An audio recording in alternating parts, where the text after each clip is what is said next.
Gambar yang Anda saksikan di layar kaca Anda ini merupakan gambar terkini di mana akan dilaksanakan proses ataupun juga apel sebelum dilakukannya rapat koordinasi dan juga sebelum dilakukannya pembongkaran yang rencananya akan dilakukan pada pukul 11:15 waktu Indonesia Barat.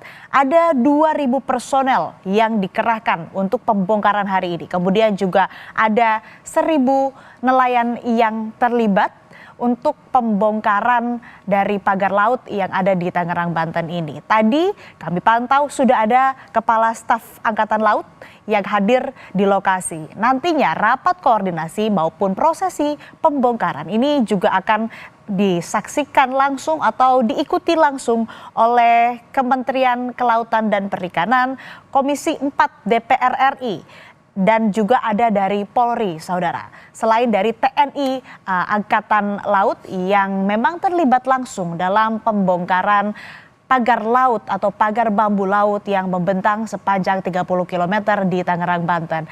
Dan di sebelah kanan layar Anda ini merupakan prosesi pembongkaran pada hari Sabtu 18 Januari lalu yang dilakukan pertama kalinya, yang mana diturunkan sekitar 200 personel begitu, dan sudah ada 2,5 kilometer yang berhasil dibongkar dari total 30 km yang membentang di Tangerang, Banten. Dan saudara, dalam pembongkaran kali ini tadi disebutkan juga oleh Dirjen PSDKP bahwa akan menargetkan lebih panjang lagi pembongkarannya, mungkin bisa melebihi 2,5 km. Targetnya dipercepat supaya hal ataupun juga yang menjadi polemik, yang menjadi masalah, yaitu terkait adanya pagar laut yang membentang ini bisa segera diselesaikan. Dan nanti prosesi, kalau berdasarkan laporan dari jurnalis Kompas TV Audrey Zevanya di sebelumnya, saudara, ia menyebutkan bahwa nantinya di prosesi pembongkaran hari ini akan berbeda dengan pembongkaran sebelumnya yang dilakukan secara manual. Kalau di pembongkaran sebelumnya yang secara manual ini memakan waktu yang lama dan cukup menghabiskan energi. Tapi kalau di hari ini rencananya akan dilakukan dengan alat begitu, ada alat bantu yang digunakan. Tadi juga disebutkan oleh Dirjen PSDKP ada tugboat yang akan digunakan. Dan saudara, untuk membahas mengenai pembongkaran pagar laut di Tangerang hari ini, kita akan bahas lebih dalam, lebih lanjut bersama dengan Deputi Eksternal Walhi Nasional Mukri Friyatna yang sudah berada bersama saya di studio Kompas TV. Pak Mukri, ini kan Menteri ATR BPN Nusron Wahid bilang ada ratusan sertifikat HGB dan SHM di kawasan pagar laut ini. Nah, laut bersertifikat, gimana ini konsepnya? Iya, nggak boleh ya. Nggak boleh? Yang namanya laut itu ya ilegal itu, jelas-jelas itu melanggar hukum. Nah inilah yang kita selalu wanti-wanti, bahkan kita sebut berulang-ulang. Inilah modus perampogan penjualan tanah air. Ya, kalau selama ini Pak Nusron, anggaplah baru 2 hari ini tahu bahwa lautnya dikapling, gitu ya, diterbitkan namanya alas hak berupa sertifikat hak milik maupun hak guna bangunan. Jangan lupa seluar itu juga terdapat yang namanya hutan lindung, wabil khusus kawasan hutan mangrove juga menjadi bagian yang telah dikapling. Kalau selama ini orang marah terhadap PSN, ya itulah penyakitnya. PSN 2 ini ya. Jadi nggak ujuk-ujuk ada. Siapa yang bertanggung jawab? Tentu institusi di bawah Kementerian Agraria, garis miring Badan Pertanahan. Jadi saya kira patut untuk Pak Nusron selaku Menteri tolong periksa itu. Ya. Kami akan menyebutkannya bahwa penjahat-penjahat itu banyak bercokol di sini. Ya, konflik agraria. Tiba-tiba ada satu bidang objek tanah, tapi sertifikatnya bisa sampai 3 bahkan lebih, mencirikan bahwa di situ banyak penjahat. Nah, bisa tahun ini sebetulnya titik epicentrum untuk memulai mereformasi badan satu ini. Institusi sipil yang paling jahat ini nih barangnya nih. Ini tempatnya, karena itu segeralah direformasi orang-orang ini. Itu satu. Yang kedua, ini juga nggak ujuk-ujuk BPN sendiri. Ya, siapa waktu itu paling ngotot? Saya masih ingat betul tahun 2015 bupatinya mau mereklamasi, mungkin sekarang udah pensiun. Tolong diperiksa juga, bukan cuma orang tukang masang pagar laut. Plus DPRD-nya nggak mungkin lah berdiri sendiri. Gitu ya, karena kebijakannya harus direstui oleh DPRD. Periksa orang-orang yang udah pensiun, udah bengek ta. Artinya banyak dong ini yang harus diperiksa ya Pak? Harus diperiksa, disampaikan terang benderang. Karena infiltrasi untuk menguasai Republik ini sangat masif sekarang. Udah gagal, udah kalah kita di Teluk Jakarta, pindah ke Tangerang, di tempat lain juga akan begitu. Kalau hari ini juga kita akan kalah, maka wassalam Republik ini. Sudah pemerintah itu betul-betul jadi boneka lah, boneka oligarki, boneka pemilik modal. Artinya ini kan juga sudah menjadi polemik sejak lama dan bahkan ada hal-hal kasus lain begitu ya, mungkin serupa dengan kasus ini. Tapi kalau kita lihat sekarang pemerintah begitu dari kementerian, kemudian dibantu juga TNI Angkatan Laut, dari DPR Komisi 4 juga terlibat hari ini dalam pembongkaran. Oke lah, saat ini pagar laut atau pagar bambu laut yang ada di Tangerang, Banten ini yang membentang 30 km sangat panjang ini, oke lah dibongkar. Tapi pemiliknya kayaknya kita sangat tertutup begitu ya, tidak diketahui siapa. Menurut Anda ini ada sesuatu kah? Iya, pasti itu ya, pasti ada sesuatu. Contoh nih, kalau kita bisa perhatikan ya, kita tracking nih. Antara Kasal dengan KKP beda. Yang satu langsung ngerubuhin, terjun ke Lampung karena perintah presiden. Yang kedua tahan dulu, alasannya UAAU ya.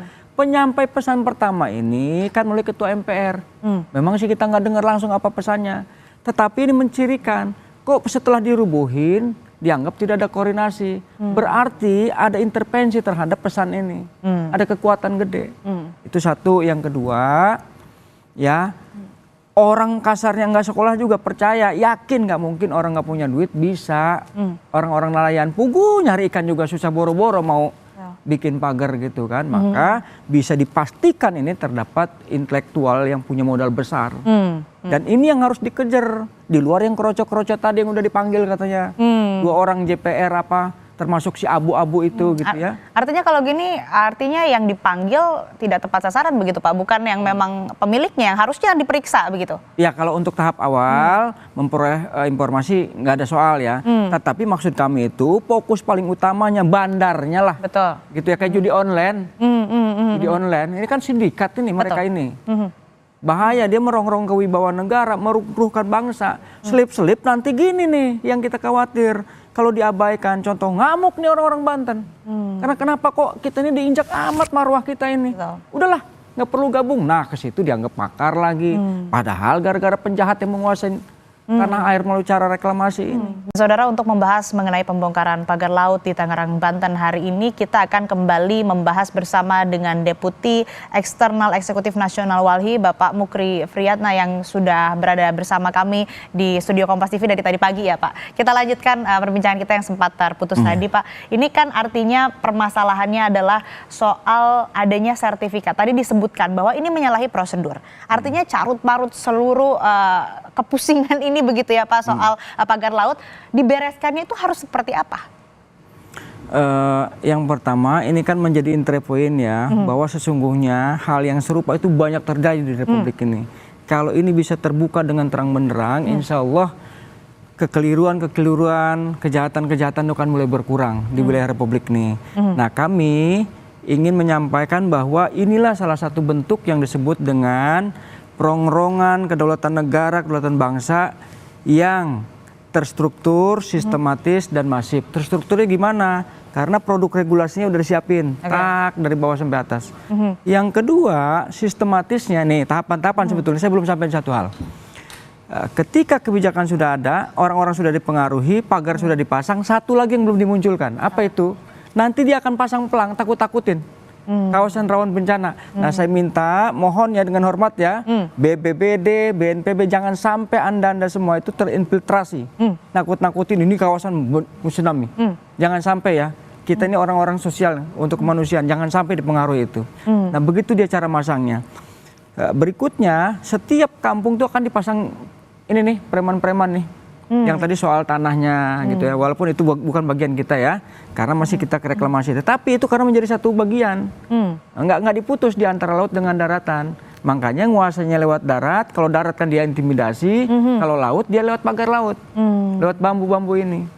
Gimana cara memutusnya? Saya kira seperti yang disampaikan Pak Nusron, sebetulnya nggak rumit-rumit amat, gitu ya.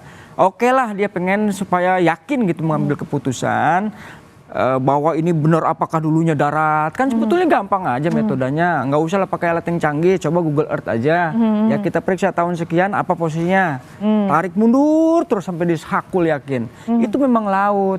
Kalau sudah memang laut, buat apa lagi diuji-uji? Yang penting sekarang gugurkan HGB nomor sekian-sekian atas nama Blekok misalnya kan, coret, kan begitu. SHM atas nama siapa Aguan misalnya, nggak benar, coret, begitu aja. Nah yang kira-kira masih sumir baru, jadi dipilah-dipilih juga. Ya, tadi Menteri ATR juga menyebutkan di paket berita sebelumnya ya Pak, menyebutkan bahwa memang akan dievaluasi kalau ada yang menyalahi juga akan ditindaklanjuti. Artinya kalau ini memang menyalahi tidak sesuai dengan prosedur, artinya kuncinya ini ada di Kementerian ATR BPN begitu ya, untuk kemudian menyebutkan atau menyatakan bahwa ini menyalahi prosedur, artinya gugur, tidak bisa sertifikat tersebut begitu dinyatakan sah begitu ya. Ya mestinya gugur dengan sendirinya ya. Udah jelas-jelas laut. Oke lah saya bilang tadi, kalau dia nggak yakin ya udah cari ahlinya, di briefing 1, 2 sampai dia berkeyakinan. Ya, kalau sudah berkeyakinan ya udah gugurkan. HGB, sertifikat atas nama A, terletak di sekian-sekian-sekian, koordinat sekian-sekian, atas nama ini, coret. Dah, tapi jangan berhenti di situ. Yang namanya maaf kacrut-kacrut ini, yang menerbitkan sertifikat, dikumpulin di pek-prek. Gitu ya, kami berharap dipidanakan juga ini, penjahat ini kategori mafia dia. Udah ngejual tanah, jual laut, ngerugi nelayan. Dipidanain bila perlu. Kami kangen ini, rindu kapan dibaju orenin. Dan jangan sama yang sekarang.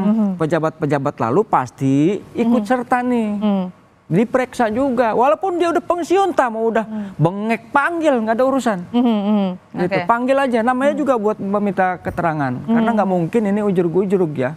Pasti ada asbabun nuzulnya.